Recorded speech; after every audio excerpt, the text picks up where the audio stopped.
Right then, everyone, welcome back to the channel. This is the Formula One Fan Zone live on YouTube, live on Twitter, live on Twitch, live on Facebook.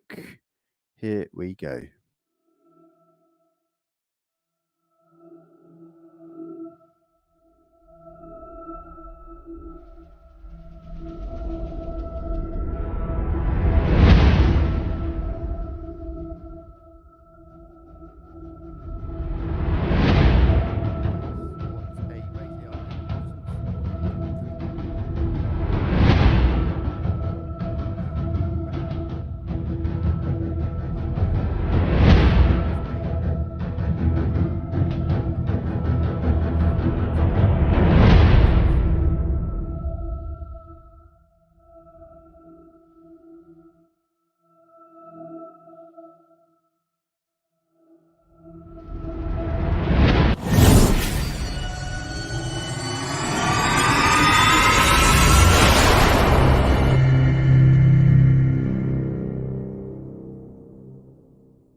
Right, okay, so that was first stream since the weekend, actually. Well, since before the Austrian Grand Prix, and I did watch it.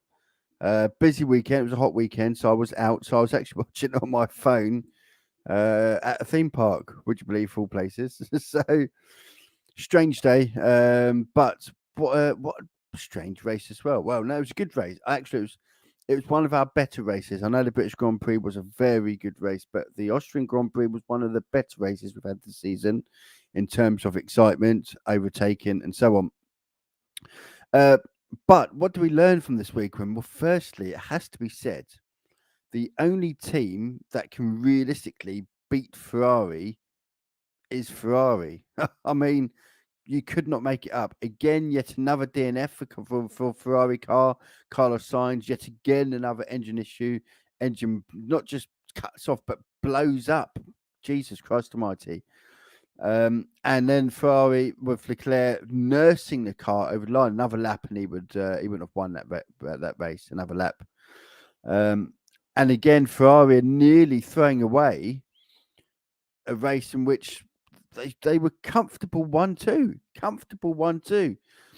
Another thing we learned, Max Verstappen, that Red Bull is eating up its tyres. It does not like hot weather, that car. Hot weather means the tyres tend to wear out quicker. If you're sliding around more, if you're losing any downforce and so on. And then to top that all off, we've got come France, the French Grand Prix, going to be new testing regulations for the floor, which we're led to believe at least that could really affect the Ferraris and the Red Bulls. That will be interesting. One of the things that I think it's more safe to say now, I know we've been here before previously, but I think the Mercedes is definitely improving. The porpoising is definitely starting to work, or they've certainly got more control over it now. It's not eliminated. It's not like there's no porpoising, and actually every team still gets porpoising, but they're on top of it. There's not as much. It's not as violent. It's a bit more predictable, and they're getting more on top of it. And as a result, the pace is there. Now, are they challenging the front? Are they challenging for race wins? No, they're not. They're not yet, at least. But they're not a million miles off. And what they are now, without a doubt, they are well in the mix in terms of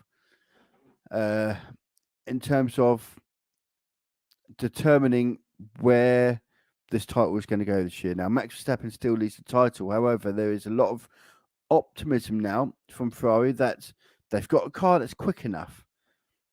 It's fast, but it's fragile. That's got to be. We've got 2 more races till the summer break, and those 2 races are going to be, without a doubt, focused getting. They need to win those races. Get to the summer, close that gap as much as you can on Red Bull, and then the summer, you got the summer shut down. But when they get back, it's got to be about the reliability of that car. Now, quick look at the results from the weekend. As you can see, Charles Leclerc winning, Verstappen coming second in the end. Hamilton, good drive up to third after not the best of starts. George Russell fourth. That was a good comeback after his shenanigans with Perez on the opening lap. A little bit harsh, that penalty, in my opinion. I'm not entirely sure what they expected George Russell to do there. In my opinion. Mick Schumacher in sixth there, by the way. Ocon fifth and Schumacher sixth. Great drives for them. Lando Norris in seventh. That Mercedes just isn't quite the season as good as it has been in previous years. Kevin Magnussen, Danny Ricciardo, and Fernando Alonso making up the rest of the top 10. It's obviously we know the Red Bull had retired. Sergio Perez. Not surprised. Mind you, I think that was a cop out, really, if I'm being completely honest. But he's not, since they've done their upgrades. Sergio Perez hasn't quite hit the same levels. The upgrades don't appear to have helped in terms of the way in which the car is now driving as to how it was driving. Perez looks like a good balanced car. And these upgrades have been more to design the car more to Max's liking, and it's obviously had an effect on Perez, which doesn't surprise me, to be fair. But another thing, what else has happened? Michael Masi, the arch nemesis of Formula One fans, unless you're Red Bull, has decided to leave Formula One altogether, or the FIA. He's left the organisation, has gone home. I'm not surprised by that. I thought he would this is eventually what would become of it. It's a bit like, can you imagine? I'm trying to put the best analogy on it. Can you imagine being a manager of a shop or a restaurant or something like that, and then getting demoted? So actually, let's say it's a restaurant or a pub, and you're the manager, and you made some mistakes. And as a result, you get demoted to now you're working behind the bar. You're working behind the bar while someone else manages for you, and you're just pulling pints and so on. And I suspect that's probably how he felt. Watching Formula One, knowing he was at those races, he was there, he was in control, he was the race director and so on. And the reality is he ruined his career. That moment of madness that will go down in history as one of the great controversial finishes to a Formula One season will always go down on Michael Masi as the man who ballsed it up, basically. let's call it what it is, ballsed it up. Am I sad that he's left FIA? No, not at all. Why? I thought he was an arrogant twat, if I'm being honest. Now, that's not saying it because of what happened with Hamilton and so on. But look at the bloke. Look at his demeanor when he walks, when he talks. Talking to Toto. Well, that's just racing, Toto. He thought he was a bit, but he thought he was Billy Big Bollocks, and he's not Billy Big Bollocks. And now he's got no bollocks at all because they've been cut off. And so I think he's an arrogant twat. And so people like that, they say karma bites its way in and can come back in funny ways to haunt people. Karma. Cheers, Michael. Thanks for stepping down, stepping aside, and always being known as the man who fucks Formula One. Cheers. On another serious note, there were some trouble in at the Red Bull Ring. Some mindless idiots who likes to think it's cool to shout out racist, homophobic, and offensive language and slurs. I didn't know they were letting children into these circuits, if I'm being completely honest. I know some people are going to look at this and say, well, it's a bit harsh and so on, but no, it's not. That's the sort of thing children do. Children go in and call names and things like that, thinking it's cool and thinking it's funny. That's what children do. Is that what we've come to? Is that what those fans went on there? And there are, and it has to be said, and this is going to be controversial. This is going to be controversial, in my opinion. The likes of Christian Horner have a responsibility in terms of how we got to where we are. How have we got to a point where a load of Max Verstappen fans, let's be honest, Red Bull and Verstappen fans turn up in a place like the Red Bull Ring and shout homophobic abuse, and shout racist abuse, etc. How have we got to that point where Lewis Hamilton crashed his car and the Max Verstappen fans are cheering like the World Cup, that like Holland have just won the World Cup? And the simple fact is, and this is going to sound very controversial, but I blame the likes of Christian Horner. Christian Horner, who talks a major propaganda, which is what he does. It's a bit like when Donald Trump talks about stealing an election, and he tells it so much and so on and so on, and then all these people gate crashed the as we know, the Congress, on what they thought was genuinely that that the election was stolen, and it wasn't. It was just a complete propaganda thing. And this is exactly what we've got with Christian Horner. Red Bull fans and Max Verstappen fans are absolutely convinced that there was nothing. It was really fair. Nothing was wrong. Whatever happened last season, because that's what Christian Horner has gone out and said, and Max Verstappen's gone out and said over and over and over again. And the simple fact is this: it's not true. In fact, it's so untrue that Michael Masi got sacked as a race director, something that doesn't happen often. Go back through the years. How often does a race director get sacked? It's unheard of. The FIA accepted that there was a major mistake made, human error by Michael Masi, which changed the outcome of the race and therefore the outcome of the title. Christian Horner and Max Verstappen failed to acknowledge that. They've gone out there week in, week out and said, Mercedes are sore losers. Mercedes are this, Lewis Hamilton's that, and so on, rather than actually telling the truth. And as a result, you get a worked up crowd turning up at a Red Bull Ring who thinks Lewis Hamilton and Mercedes are bad losers, that they're cheats and blah, blah, blah. And what then happens? You then get the abuse that we saw. And that comes down to the fact that they were turning up there believing that nothing was wrong with the way in which last year finished, that Lewis Hamilton's just a bad loser, that Mercedes are just cheats, and so on and so forth. And it's just not true. And so you go back to the whole Donald Trump thing. And what if you got there? It's exactly the same thing. People turning up at Congress trying to prevent the certification of the election in 2020 based on something that simply wasn't true, because they believed it, because they believed in that person. That person told them something and they believed in that person. Christian Horner has a lot of control in Formula One. He's got a lot of the Red Bull eye propaganda. Look, Max Verstappen can pull out a gun and shoot someone in the head and drive in the head, which would prevent him winning the race. And Christian Horner will say, well, that's just motor racing for you.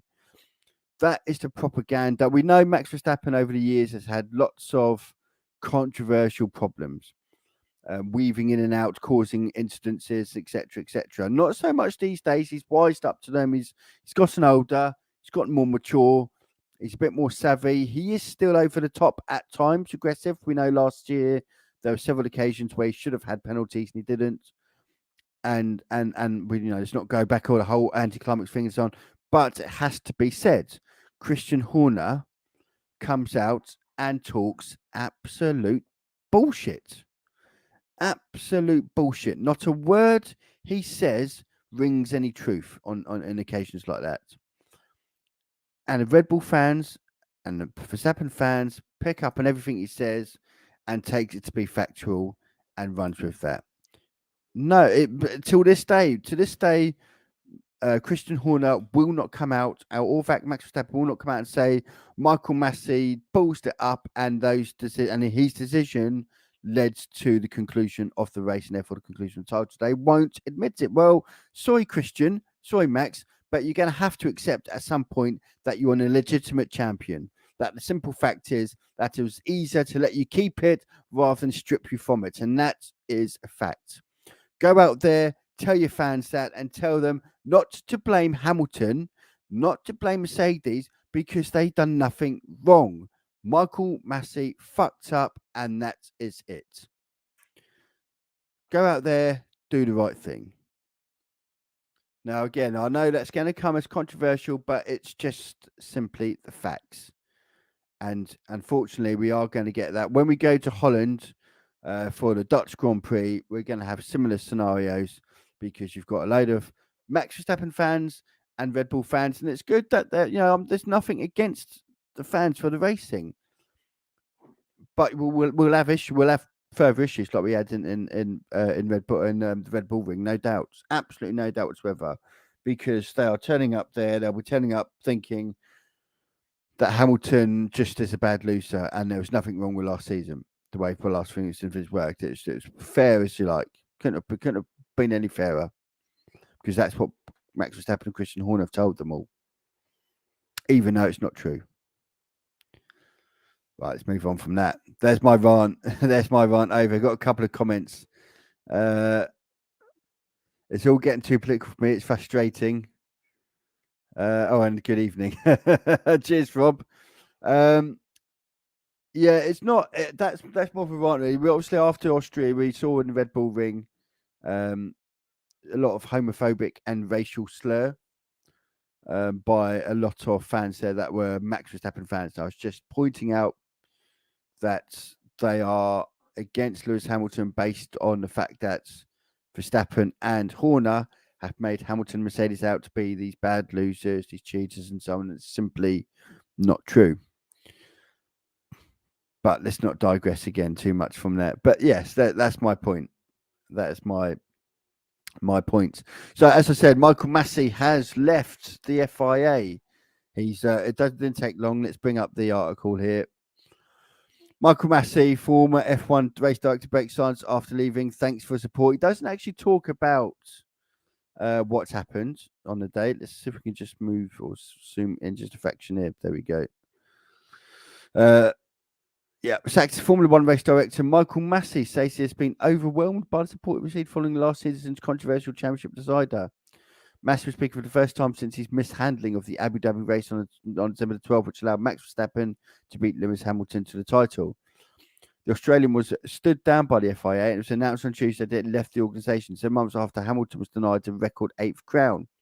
Earlier this year, Red Bull team principal Christian Horner said Masi was subject to death threats from angry fans. Now, one thing I would say in terms of that is I don't agree, by the way, I know Michael Masi ballsed up, but I don't agree with targeting people on a personal basis. You can tell them that they done a shite job. You can say, look, I didn't like your call there. I thought it was a crap job, and and you can have objections against it, but there's no need to make threats.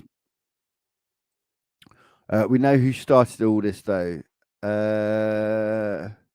Who, Rob? Who?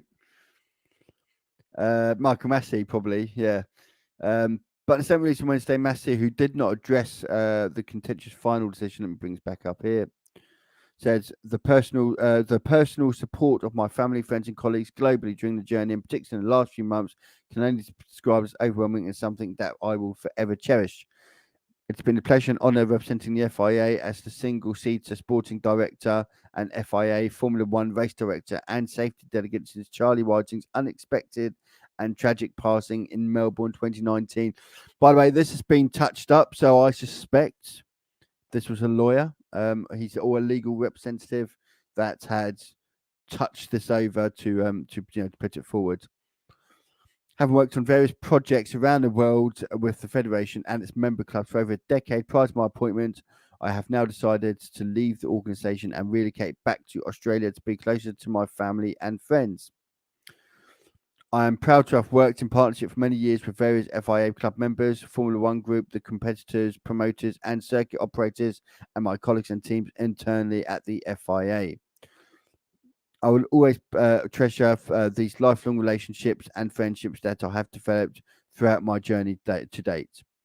In particular, I am eternally grateful to Herbie Blash and the late Charlie Whiting for identifying me as a future successor in 2018, a role that I was looking forward to shadow and learning from Charlie for many years prior to his shocking passing. Masi also paid tribute to Ben Sulayem, who succeeded John Tott as FIA president just days after the Abu Dhabi Grand Prix.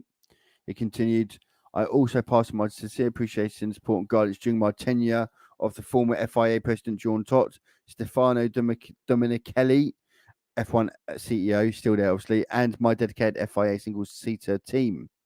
Thank you to the FIA president Mohammed Ben Sulayem and his presidential team for the personal support and their appointment, and I wish them best for their future.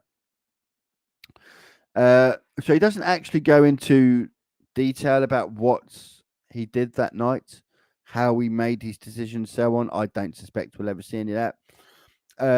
Is he moved back? Is that a genuine thing to move back to be closer to his friends and family?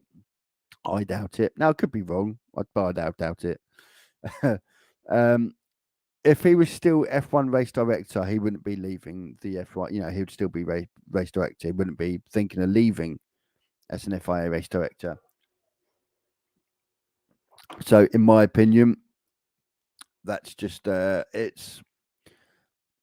I suspect he's left because he doesn't want to. What he's been an FIA race. It could even be, by the way, it could even be, and this wouldn't surprise me. And this is how things work at this level.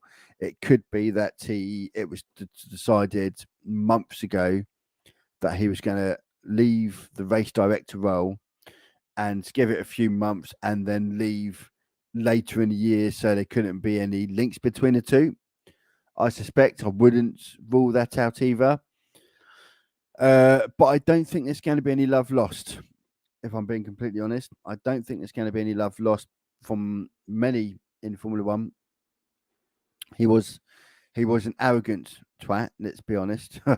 He was an arrogant twat, and I wish him every success in the future. But certainly in the Formula One world, I don't think he would be welcome back. I certainly wouldn't be rushing to get him back. Let's put it that way, because he was arrogant. He thought he was untouchable. I can do what I want because no one can do anything about it. But they did, Michael, didn't they? Right, let's move on from that. Let's have a look at the other latest news. Daniel Ricciardo says he plans to stay in Formula One next year. Lando Norris has actually mentioned as well. McLaren's Lando Norris said he can understand teammate Daniel Ricciardo's relative struggles with the MCL 36 car this season, but said he also struggles to get to grips with the 2022 machine. There is definitely the McLaren car is definitely disappointing this season, should we say? Certainly not as good as perhaps it's been. But if I'm McLaren, I'm looking at next year as your opportunity to push again. I don't really think there's much benefit at this stage now of putting too much effort into this car. Anything I would do in this car now would be in preparation for next season, in my opinion. Cheers, Rob. Appreciate that, mate. Thanks so much. Put that on there. Cheers, mate. Appreciate that. What else is he going to say? Norris and Ricciardo, the latter is now second season with McLaren, faced markedly different starts to the 2022 campaign, but scored just 64 points, including the podium at Mola, while Ricciardo's notched up 17 points with his best P6 in Australia. I would hazard a guess that Ricciardo won't be at McLaren next season. I do think he'll be in Formula One, but I don't think he will be at McLaren. Possible places he might go to. I could see him going to one of, for example, the Alphas, an Aston Martin, something like that, maybe. He won't go back to Alpine, formerly Renault, who he left prematurely to go to McLaren. It's not really worked for him, is it? And perhaps it could be the way in which the cars are set these days doesn't suit his driving style. I guess is an option, but I think in reality, I don't know. I think he will try and stay in Formula One. I think he will be going further down the grid with respect, in my opinion.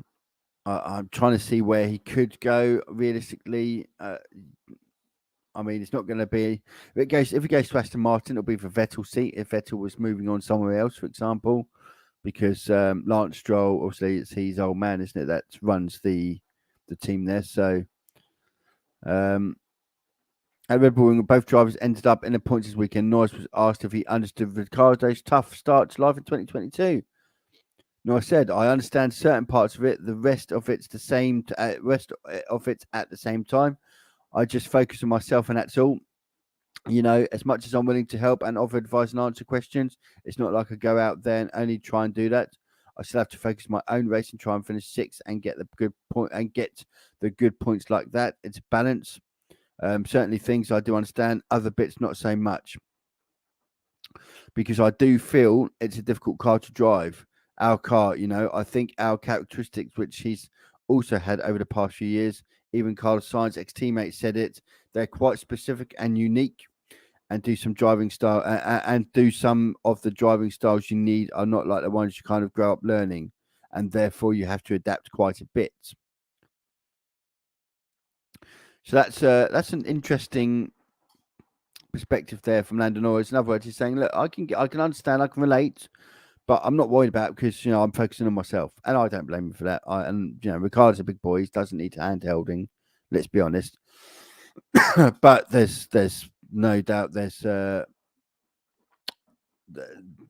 Ricardo's going to stay in that seat, and I don't think he will, he's going to need some remarkably improved performances.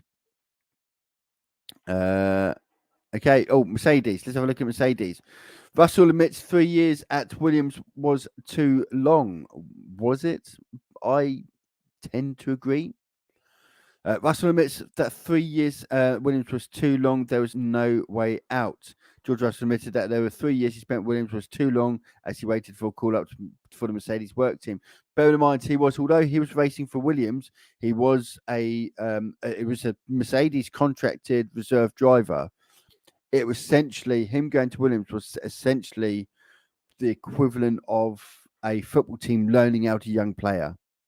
Essentially, that's what the equivalence was.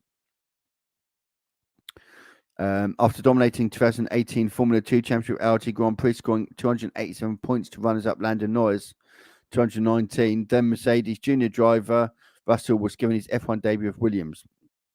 He spent 3 years there, during which time he also took a podium in the 2021 Belgian Grand Prix after stepping in for sick Lewis Hamilton in the 2020 Shakir, I can't pronounce it, Grand Prix before replacing Valtteri Bottas at the Silver House for the 2022 campaign. Was 3 years too long?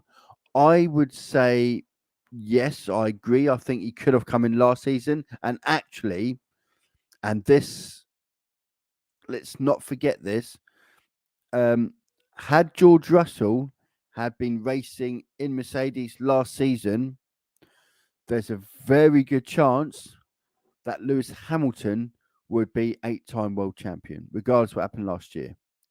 If George Russell was racing the second Mercedes last season, Mercedes would have won the title. Hamilton would be 8-time world champion. And the reason I say that is if you go back to the final race where Lewis Hamilton and Max Verstappen, when Max Verstappen was able to pit for fresh tyres, that was because Valtteri Bottas was so far down the road that he could pit and still come out in front of Bottas. Bottas was driving exactly the same car as Hamilton. If Russell was in that car, Verstappen would not have been able to pit for fresh tyres. And if he wasn't on fresh tyres, that Red Bull was not as quick as the Mercedes. Very unlikely he would have got past him then. So literally, it cost Hamilton a title on top of the bad calls. The bad call wouldn't have made much of a difference if Verstappen was unable to pit for fresh tyres, essentially. That's what made the call so bad. So, you know, he was there a year too long, in my opinion. In recent episodes of Beyond the Grid, Russell opened up on wanting to leave Williams for the reigning Constructors' Championship. I think we signed with Williams back in 2018. This was a team, bearing in mind, that had just spent 3 years scoring podiums, finishing P3, P3, P5 in the Constructors. And then they had a very bad year in 2018 when they finished last. But he thought this was a team that would in time bounce back from this. And we back to P5 and the P3 region form of competitiveness. So we all sorts of agreed that. So we all sort of agreed that the year, 3 years, was a good period fighting for points, maybe podiums. It's an interesting prospect, but this is like, on a footballing terms, this is like, best way to put it. This is like loaning out, let's say a Man City loaning out one of its younger players to get some experience, but experience playing in at the top end of the Premier League, fighting for European spots. Like a West Ham, say like a Man City player going on loan to West Ham, who should be fighting for European spots, but then West Ham spending the next 2 or 3 years just about fighting for relegation. That's the equivalent of what's going on here. They sent him to a team that they believe will challenge for podiums and points and podiums, and actually were a long way off. Which they were, Williams. They were a couple of years. They were nowhere near anyone else. They were in a world of their own for a lot of that. He continues. In hindsight, 3 years driving on my own in the back of the grid was too long, but unfortunately, Claire Williams, former deputy team principal, did quite a good job at the contract negotiations. There was sort of no way out. However, Russell added that joining Mercedes 2020 would have been incredibly tough, given the car was tailored to Hamilton, who would have gone and secure world records, who went on to secure a world record equaling 7th driver's title that season. But when I look at the benefits in hindsight, I think joining Mercedes last year or even 2020 would have been incredibly tough, because going up against Lewis when the car's been involved, his suit, his style of driving over so many years, that was his baby as such. Whereas now it's fresh, it's a fresh sheet of paper for everybody. Everybody's starting from scratch, and this was probably the right time. Don't disagree with that, George, either, if I'm being honest. Don't disagree with that at all. Right, and that is it for me tonight. I think it was the shortest stream, late one on a Friday evening. No Formula One this weekend, obviously. I will be back during the week and ready for the French Grand Prix, which will be interesting because, as we know, the new testing comes in for the French Grand Prix, the testing of the floor. So that we'll have to wait and see how Red Bull and Ferrari cope with that testing. It's certainly believed that them two teams are the teams that the new testing of the floor is there to prevent. So we'll keep an eye on that. Cheers, Rob. Good night, mates. Good night, all. A lot of my bases are in the US, so it's probably middle afternoon or late afternoon there in the US. So hello to my US viewers, which apparently is where about 90% of my viewers come from, in the United States. There we go. Anyway, take care, all. I'll see you all again on the next one.